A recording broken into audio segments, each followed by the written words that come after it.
Understanding Rigging the Ropes, an English phrase explained.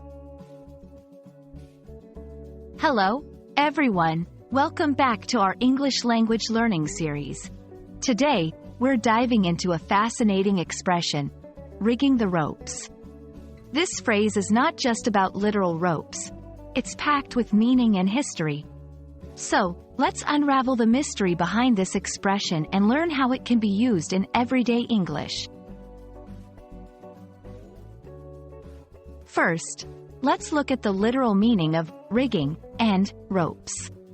Rigging refers to the act of setting up or arranging something in a particular way, often using ropes or similar materials. In the world of sailing, rigging is a crucial task that involves setting up the sails and ropes on a boat or ship. This sets the stage for understanding the deeper, metaphorical uses of this phrase.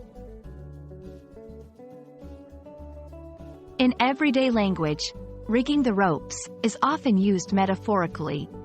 It means to prepare or arrange something carefully, especially to ensure a particular outcome or to gain an advantage. For example, in a business context, someone might rig the ropes to win a deal, meaning they have meticulously prepared to ensure success. Understanding the historical and cultural context can enrich our comprehension.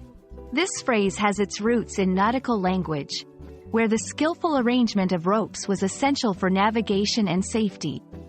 Over time, it evolved into a metaphor for skillful preparation or manipulation in various situations, not just at sea. Let's see how this phrase can be used in different sentences. 1. The event planner spent hours rigging the ropes for the gala, ensuring every detail was perfect. 2. In the debate, he rigged the ropes by thoroughly researching his opponent's weaknesses. 3. To secure the promotion, she rigged the ropes by networking and showcasing her achievements.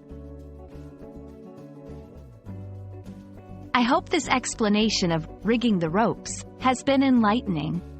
Remember, it's a versatile phrase with both literal and metaphorical meanings, rooted in history but still very much alive in modern language. Keep exploring such expressions, and you'll add great depth to your English skills. Thanks for watching, and see you in our next video.